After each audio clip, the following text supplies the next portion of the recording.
Welcome to the AdHero Podcast, coming to you every Friday on AdSemble.com.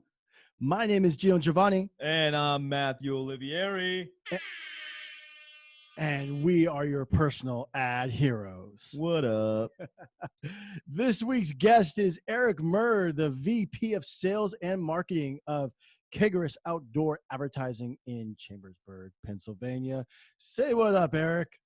What up? Thank you so much, gentlemen. I'm thrilled to be here, and I am most impressed among all of it that you got the name Keaton spelled and sounded correctly. So well done. Right. We don't mess around here on pronunciation. Yeah, you know, we actually had two separate occasions where we went over everything. Right. Well, yeah, that was by no mistake that we got that one right. We got an awesome show today for everyone. We got Eric on the show because this whole episode is all about why ad design matters. And we have identified Eric here as someone who is just an expert on this subject matter, which is why we wanted him on the show. And we're going to get into all that in just a second. But before we do, Geno, what do we got dropping in the A block? We got some incredible news here coming from the comic book and even gaming industry here. Okay. Do you have a sound effect for that? I'm looking for the sound effect. I have a list of sound effects. Oh, okay. Well, I'm going to go into the first story right in here. All right. And what we have an update for the Zack Snyder cut of Justice League. Now, remember Justice League came out in 2017. Wasn't critically acclaimed very well, but did bring in somewhat money, but still not enough, I don't think, from what Warner Brothers wanted. However, Zack Snyder, who was a part of the first cut, actually had his own cut made where is being in the process of making since he had a fallout of the movie when he was first in production. Now this new release will be coming out next year, 2021, and it'll be released on HBO Max. And what's going on is instead of a full-length movie, they're probably either going to break it up into a couple of different parts, maybe like 4 to 6. But everything's still kind of speculating. However, the first teaser was released with Gal Gadot, aka Wonder Woman, appearing to discover some sort of ancient artifact as a voiceover from Jesse Eisenberg's Lex Luthor explains that a great threat is coming to Earth. Okay, now let me interject because that's actually, I didn't even know about that update. A 4-part instead of just releasing the whole feature film, if they're going to break it up into 4 parts, like a little mini series? It might be 4 to 6 because the cut was actually really long. And they're thinking, well, we have all this time, we have all this content, we have this new platform. Why not just release it in like a different format? Okay, so they're trying to follow the Disney Plus Mandalorian idea. Yeah, like Mandalorian. Okay, I got you. I don't know how I feel about that. I kind of like it because what if there's more to the story that like they didn't show in the theatrical release? Well, they could certainly drag it out longer if they're going to do it like as a series, for sure. No deleted scenes.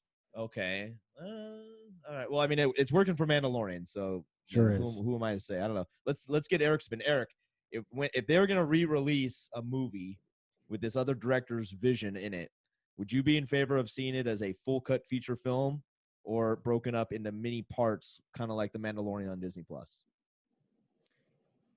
That's a good question, and I can see both arguments, but I think at the end of the day, it really depends upon the culture and the timing of the release, because right now, you know, people are wanting different things. It's a question of how much you can digest at once and what you're really interested in. I'd be curious to know what the kind of research is showing about what people really want. You know, movies have been shut down for so long in so many other areas.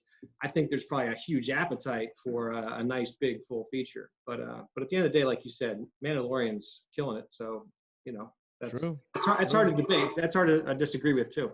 True. Okay, well, and either way, no matter which way they do it, I'm looking forward to it. So that is getting a lot of buzz right now. It's getting a lot of traction. Something else is getting a lot of traction right now, and I almost jumped out of my seat when I read this because we've recently debated over who was the best all-time actor for the role of Batman. That's right, we did. and it was quite a hot debate. So what is the exciting news coming out of the DC universe on this note? Well, this is coming from The Wrap, and Michael Keaton is in talks of returning to the role of Batman or Bruce Wayne. Nothing's been confirmed yet. There's a lot of rumors out there, though. But let me finish the story real quick. But this could make a appearance or maybe an actual role in the Flashpoint movie starring the DC character The Flash, aka Barry Allen, aka Ezra Miller, as they'll be exploring the multiverse, kind of like they did on the CW's Crisis on Infinite Earth. If you saw that, it was like The Flash, which actually Ezra Miller had a cameo in, as he played his Flash too. The Green Arrow and Supergirl and all those people on there on the CW were there. So they're trying doing the same thing. Maybe there's even rumor that maybe they're continuing what happened on the Crisis on Infinite Earth could reflect what happens in the actual movie as well. But there's a lot of rumors going around, and they're thinking that like Michael Keaton will be the Nick, as it's put, like the Nick Fury of this DC universe, and he'll be appearing in like 7 different movies, but that's nothing been confirmed. And I think The Wrap was actually the first one to actually break this story. And it's funny too, because the Flashpoint movie that's been pushed back 3-4 times. Script's been redone so many different times. And it's just been kind of a train wreck in the behind the scenes. The movie was supposed to already been out already. It's kind of like Marvel's New Mutants movie, and how that's been pushed back like 3-4 years already. Right. That to even have Michael Keaton in the discussion to reprise that role. I mean, in my opinion, maybe Eric feels the same way, but Michael Keaton is like he's like my favorite actor for Batman of all time. Christian Bale, very close second. George Clooney, don't even ever bring that up to me. I was about to say that. Right. I mean, that's the easy one, but but Michael Keaton. Eric, are you on the Michael Keaton train, or are you a Christian Bale train, or are you? You know, Michael Keaton's a hell of an actor, because he's really done a ton of different roles, and it's, you know, the more that you know about his roles, I think, like Multiplicity, that was incredible. Have you guys seen Multiplicity? Yes, I know of him, but never saw it. It's such a brilliant movie. But and he nailed that so well. It's to sort of think of him doing that, and then also Batman is quite the, you know, spectrum. But I kind of lean Val Kilmer, actually. I think I really liked. He was good. Okay. I like Val Kilmer, because he's like, you know, he's just studly, you know. I mean, as a guy, I got to give him that, you know. But right. he's, you know, but Christian Bale's solid. I don't put Keaton up there, but I think he's just a little too dark for me. I'm always a very positive guy, so Batman's got that dark side, and I've got to be, recognize that, you know, most fans are all about that. So my opinion's, you know. Right. So are we not giving Ben Affleck any credit here? Like, I thought he was a darn good he's decent. Older Bruce Wayne. He's decent. Batman. I don't have a problem with Ben Affleck's Batman role at all. I agree. When you drop the name actors who played Batman, or that question or that idea, he's not the first one that pops into my brain personally. As you know, for me, it's Michael Keaton, Christian Bale, 1 and 2. It's just and I'm probably biased towards Michael Keaton because he was the original Batman, you know, that I grew up watching as a kid. Like when I saw that, not Adam West. Not Adam West. Yeah, I'm not old enough. I'm not old enough to remember Adam West in that role. Let's get into the final big. This is huge. Let's get into the final big story here that just broke this last week. And Geno, drop some news about this. Yeah. So this goes out to all the gamers there, and I'm sure a lot of people were really upset. And I had to take a step back to actually learn about this myself. But Mixer. If you're familiar with Mixer, it's going the way of the dodo bird. Microsoft is closing its Mixer service on July 22nd and plans to move existing partners over to Facebook Gaming. The surprise announcement means Mixer's partners and streamers will be transitioned to Facebook Gaming, and Microsoft will no longer operate Mixer as a service in a month's time. Microsoft has struggled to reach the scale needed for Mixer to compete with Twitch, YouTube, and even Facebook Gaming, which had led to this decision. That's coming from The Verge. Okay, so the reason why we're bringing this up is because I personally have recently started to venture into the online streaming universe. I do have a Twitch channel at MJO Snaps, if anybody wants to check that out.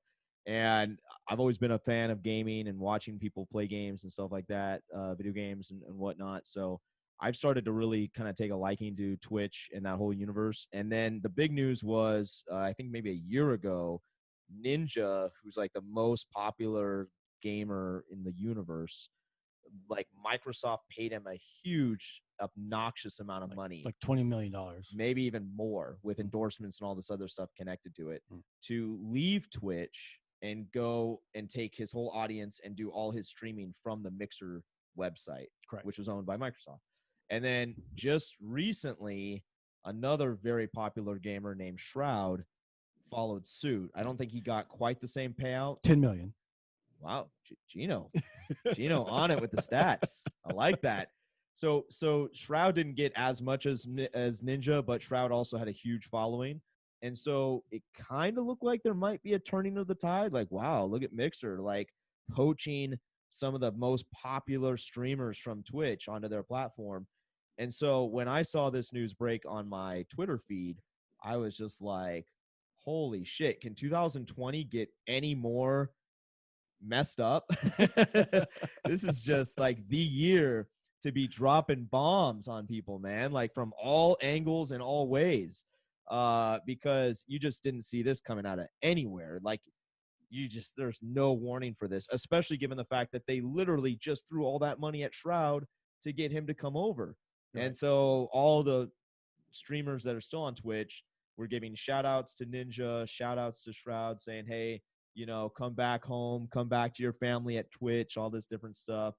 And surprisingly, this whole thing that people are just going to want to just port over to Facebook Gaming, you know, I think a lot of people are still very sketch about Facebook as an organization overall and what they do with your data and all this stuff. That's a good point. And there's no guarantee that the Facebook Gaming channel or platform is as good, if at all, compared to what Twitch offers and what Mixer was offering.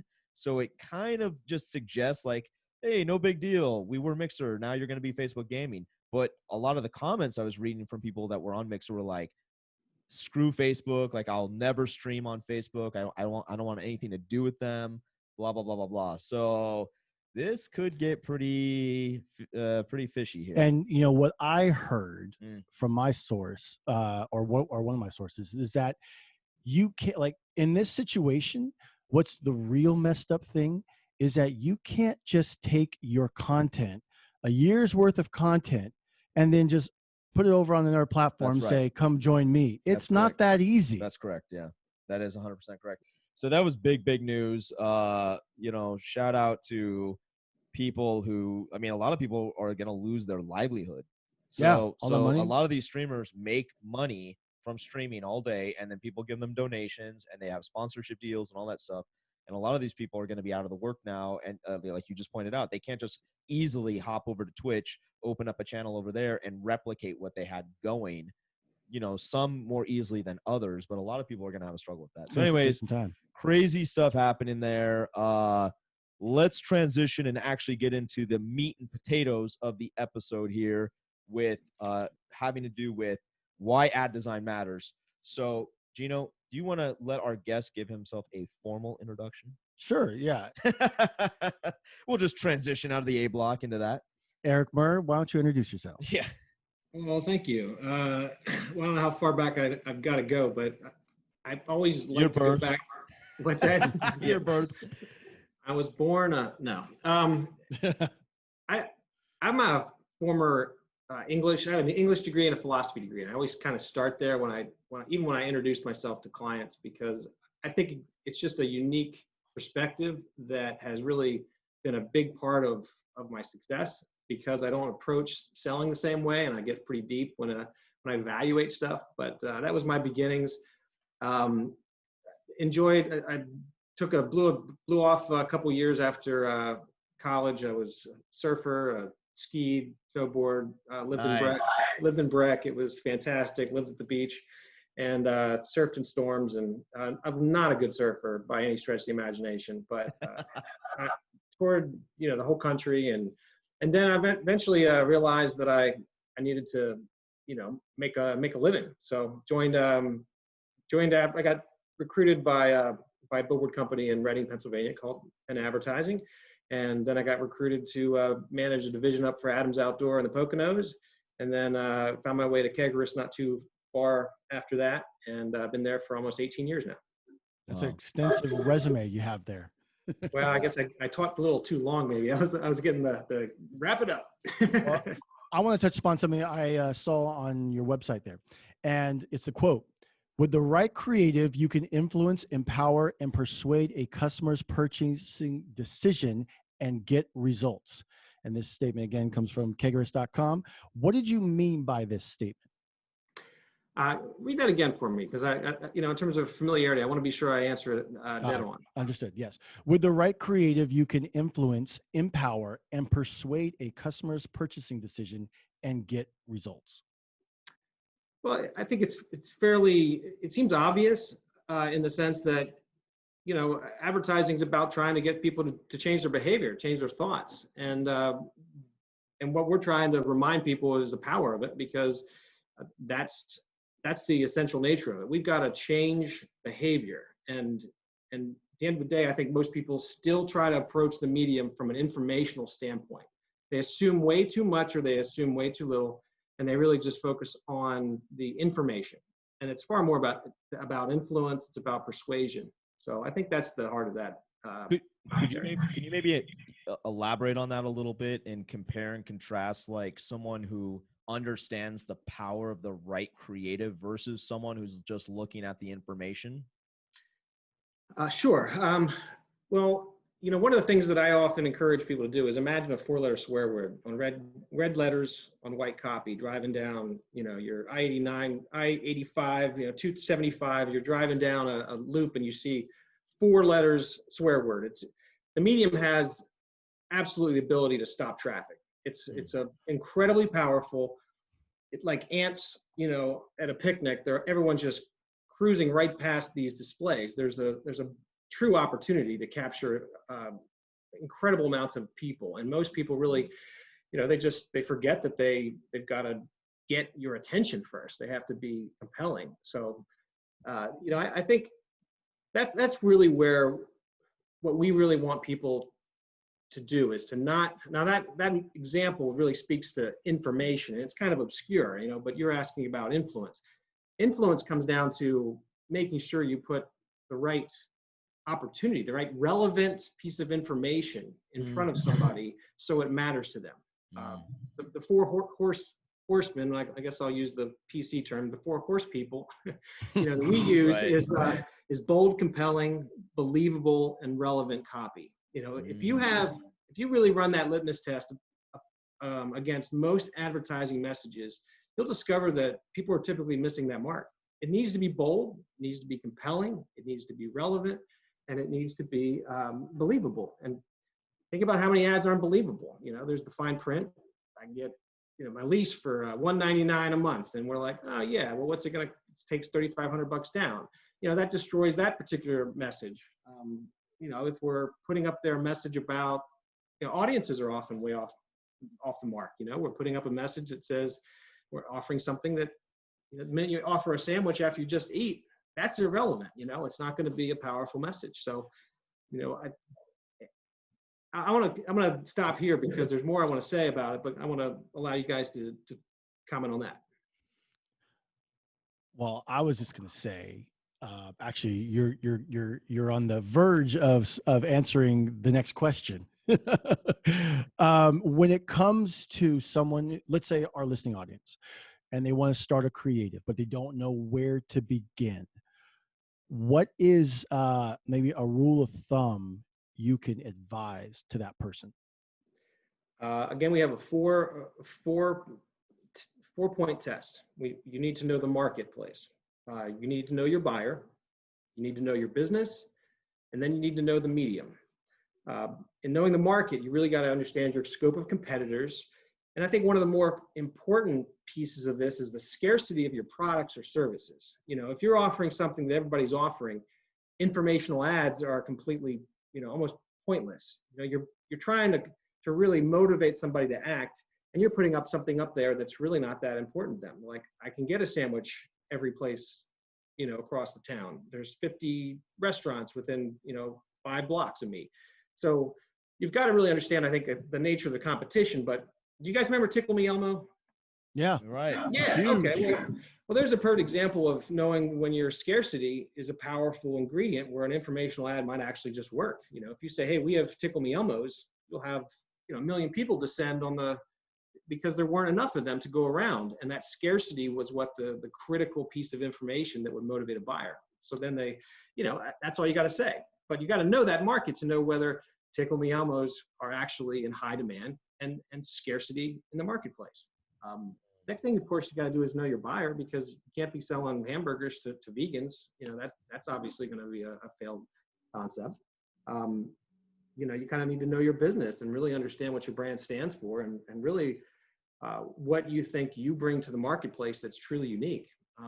I find that so many, and our marketplace is really tons of local, small, mid-sized businesses in rural America.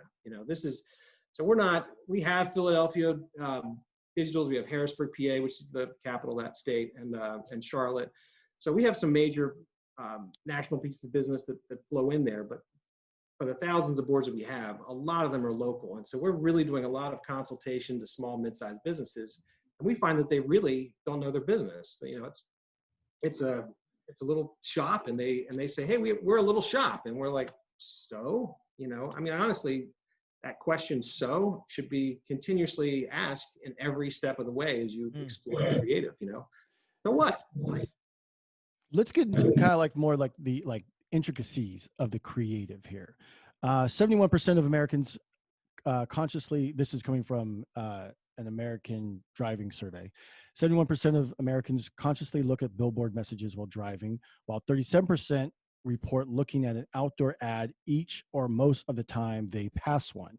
Now, AdSemble gives users on the open display platform guidelines to help make effective ad design, such as, don't use white background, use bold, large sans serif font, etc. With a strong creative background, may you expand on a list for our listening audience on how effective color and font are used for the viewer? I'm a big believer in, delegating the task where the experts, take charge. And when it comes to the creative and the dynamic back and forth, there's so many great graphic designers out there that you can tap into at any city in America. I think the one thing that, to your question, while I can tell you that red and blue vibrate, and that's not a good combination, and red is a strong contrast to white, there are some basic principles that certainly you get. But I would say my expertise isn't in the actual creative design per se, and the color contrasts and the layouts and fonts, as it really is about understand psychologically what the hell is the most powerful offer you can put out there to the right person at the right time. So to me, I think that the real issue is in creative for billboards is the priority of the key information that is the most compelling and relevant offer to the most number of people in your target audience. And I find over and over again that so many businesses really, they kind of just neutralize the copy, and they fill it with so much information, and they get away from that 4-letter swear word per se. And if you're like a hotel and there's been 20 miles between hotels, you're like, hotel, that's it. That's all you got to say. I'm exhausted. So you're fulfilling my need. I think, I use metaphors all the time, and it really helps, I think, describe situations. And you have to ask yourself, you pretend you're a doctor, and what do you prescribe to your patients? I got aspirin. Well, what if somebody doesn't have a headache? You're peddling the wrong shit. It's really about making sure you've asked enough questions to say, what's the problem? Well, I've got a broken leg. "Oh, I've got the perfect aspirin for you." You're like, "Dude, that's not really what I need. I need to fix my leg. I need to put a cast on it." So businesses, I think, need to really be real about their situation. They're one of the best pieces of advice I got when it came to advising clients about creative was, they recognize that you're too close to it. Business owners are too close. They can't be objective about their own business. They're passionate about it. They're living it. They're breathing it. They're dying over it. They can't see it honestly. But that's one of the biggest pieces of advice I'd give to clients is to say, ping your friends, ask random surveys and say, what's the real offering you have here? And they're thinking, oh, our great cheeseburger is amazing. And everyone's like, your cheeseburger sucks, but you know what? I love your coleslaw. It's phenomenal, and then ask yourself, well, 1 in 12, 1 in 100 people will like coleslaw. Well, that's not going to really be great in the medium of billboards, because billboards are about, a medium that talks to everybody. So what I'm kind of taking away from what you're sharing here for our listeners is the concept of why ad design matters and ad design principles, so to speak, is inclusive of not only color scheme and font size and font selection and stuff like that, which should be left to a graphic design professional who just innately understands color palettes and all those kinds of things. But it really goes hand in hand with, as you say, knowing your marketplace, knowing your buyer, knowing your business, understanding the medium, and then connecting that to the bold, believable, compelling, relevant offer that you're trying to make. Honestly, that's 18 years in the making of really trying to simplify this with a 4-step test in terms of really, general strategy and understanding of the information, and then a 4-part test of taking that information and funneling it into outdoor advertising and specific medium. Because Matt, as we talked, one of my favorite metaphors, and if my sales team's listening in on this, which I told them, hey, it's our team, it's not my team. We have a general sales manager who runs our team, and then there's me who vacated that role a while ago, and so all of us, but they've heard me do my spiel, and that classic. Indeed, I maybe lost my train of thought, but as we were talking, media are tools in a toolbox. Understanding that outdoor advertising is going to fill a specific role in that it's going to exclaim. It's not going to explain. Use other mediums to explain. But use us to exclaim. The fact that you have an amazing cheeseburger. Or pick your battle. Identify what really is attractive out there amongst the sea. I mean, this is a global world of competition. If you're going to, battle with a knife and you need a gun, you gotta have a real strong story, and it needs to be well received by the public, or it's a really missed opportunity. So yeah, Matt, know what the function is of outdoor advertising and its role. And I find that the other mistake that a lot of small, mid-sized businesses do is they think that billboards can take somebody from A to Z. They can't. We're going to move a ton of people into awareness that from A to T, but don't expect them to buy that day. Oh, Bob has pools. Okay, good to know. John sells insurance. Good to know. Someday I'll actually connect with Bob, Tom, or these people, and I'll be in the marketplace for that. But use the medium to build that powerful awareness in the 4-letter swear word to say, I'm Joe Smith and I sell insurance. Everybody now knows that. But the T to Z equation is completing the task. That can either be call to action. You're like, I'm driving, I'm sleepy, and I need a hotel room, and boom, there's the hotel room. I've got the bed and you've got the tiredness. Boom, those things come together, and all I gotta do is act on that particular message. Or it's I've been wanting to buy this mattress, but they've been too expensive, and now they're on sale for half off. So that's the T to Z that gets that done. So let me just put a bow tie on that. So again, what Eric basically just summated there, as he stated, is 18 years of his experiences in this space, all the thousands of campaigns, probably tens of thousands of campaigns he's worked on and seen, and bringing all that knowledge, packaging it all up nice, clean, and neat those 4 talking points right there, looking at from those. I mean, if I was listening to this and I'm a small business owner, I'm bookmarking this particular episode because this is information that's going to help you. And, and Eric's just dropping that knowledge right now. I love that. I think we're going to go big on that in the show notes and put that all over our Twitter and everything else, kind of linking that back to this particular episode, because I just want more people to hear that. Because like you, we have a lot of users come to our website and they just upload atrocious looking things. And they don't understand any of those 4 core points on terms of ad design, nor do they understand the other 4 points about understanding their business and all that stuff. So thank you so much for sharing that for a listening audience. Geno's got one more final question for you right here. Geno, hit it. Okay. So someone getting into the industry, like what you're doing, okay, what is some advice you can give that next person who wants to join the world of advertising? Love people. If you're going to get into outdoor advertising and selling, is that what your question is about? Actually selling, or in the business in general? Well, since we're talking about like creatives and like making the creative and how to get the message across. How to get the message across. Yeah, I think that would extend to the sales side, right? Yeah, okay. Because we're not referencing the actual, like I said, the graphic artist would do the actual ad design. But yeah, like kind of what you do, how long you've been doing stuff like that. Like someone listening right now, and they're like, man, that sounds really fascinating, this whole universe. I want to get into that. But it's kind of switching up a little bit, but just, you have all this years of experience. What would you recommend to that individual? I love people, by the way. That's awesome. That's the key. It is, man. I mean, it's about passion. It's about, study the medium, drive around and pay attention to which billboards, speak to you. Recognize that the choice to get into outdoor advertising, it is a fantastic business. And the 18 years, by the way, is with Kegris, 25 overall for the record. Wow.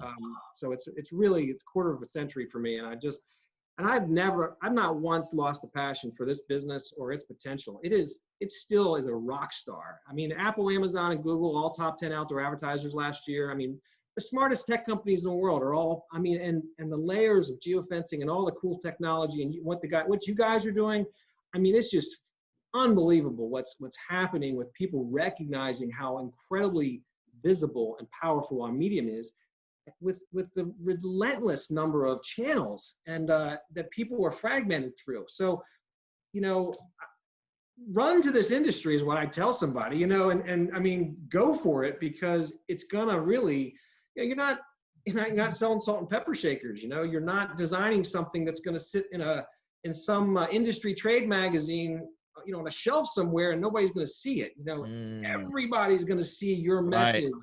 So if you want you want to really go for it creatively, or go for selling a product that has real value, my God, it's here, because this industry kills it. I want to echo your sentiments that I've now been here for 11 years, almost 12 years. I've never lost a single day of passion and excitement for this industry and what we get to get up and do every single day. I love it. I absolutely love it. So yeah, if you're someone out there listening to this and you're thinking like, man, this sounds like a really fun space to work in, I want to apply for a job in this space, that's great, man. Really appreciate it. Eric, where can our listening audience learn more about Kegris? Where can they connect with you in the internet sphere? Give the rundown. Let's get some contact points going here. We have a nice blog. I take some time to really kind of articulate my thoughts, and so does our creative director, so does our marketing director, and other folks in the organization. They definitely take some shots at this. But you can find us at kegris.com, KEGERREIS. I spell it 80,000 times in my life because nobody knows how to spell it. But yeah, 1 G, 2 E's, one G, 2 R's, EIS.com, and you can and you'll find me there. You can click on me if you have any questions. You want to hit me up. I love networking. I've got 3,500 people in my LinkedIn, and I really love mentoring people and helping people. And if they have any interest in the business, I'll shoot straight and tell them what's up. Can they also engage you with a debate on English literature? Absolutely. I would love that. In fact, there's nothing better than really hashing it out over what is truth or what is beauty? Love that. Geno, man, what do you think? Is that a good show? I think it really was. You want to wrap it up? You want to take us home? What's your final thoughts? Yeah. Well, first of all, thank you, Eric, for being on our show. I think there's a lot of people who can take this information and apply it to their business, especially small businesses, because we get people all the time that, they're just not sure how their creative should be, or like Matthew said, they upload their creative and they're like, I don't know if that's really going to work, but okay, if that's what you want to do, then fine. Right. Yeah, I think the healthiest thing a person can do is really detach themselves a little bit, because they come to the table typically designing artwork thinking everybody's gonna love me, and the reality is people are like, it's Billboard advertising is pure advertising. It's not buoyed up by other editorial content. It's a sign on the side of the road. You only look at it if it's bold enough and it's compelling enough. And in our world, you've got to get at least over that first hurdle big time. So, By the way, definitely. What's that? I'm sorry, go on. Yeah, so that's mission number one, is really getting real with your offer and saying, do people care about this? And then not saying not expecting it to do everything. It's going to do one thing incredibly well: build awareness, call to action, introduce your cheeseburger, show your face that you're the face of that insurance agency. But man, if you do that right and really stick to that fundamental instead of trying to junk it up with, it's like so attractive. There's so much space. You're like, I got to shove more stuff in it. It's like, no, it's got to jump off the side of the road. It's a static Keep it message. Simple, stupid. Yeah. Or Sure. silly. We're going to be more polite about it. By the way, thank you for mentioning about how people think how billboards will take you from A to Z, when really maybe it just takes you to A to T. Great point. Great point of that. So we're going to wrap things up here on the AdHero Podcast. Make sure to listen to us every Friday. You can also catch us on AdSemble.com. And you can apply and get yourself an own digital billboard ad space on OpenDisplay.com. Oh, yeah. Oh, yeah. I love those sound effects. Matthew, do you have something to say? Yeah. Connect with us on all social media channels at AdSemble.com. Don't forget to connect with our guest today, Eric, and go check out his blog. And you can personally connect with me on Twitter at Matthew Olivieri. And Geno, where can they hit you up at? GG AdHero, and you can go to YouTube, Geno Giovanni Presents. And if you hit us up, you're getting a swag pack. Oh, that swag pack. I don't need my swag pack. Yeah. No, someone just hit us up last week after last week's show. They got a swag pack on the way coming up. Good. I'm telling you, this isn't a fake offer, man. There's some good stuff in there. Real good stuff. Good stuff. Again, catch us every Friday here on the AdHero Podcast. My name is Geno Giovanni. And I'm Matthew Olivieri. And I'm Eric Murr, damn it. And we're out. We're out. Thank you, guys. It was great.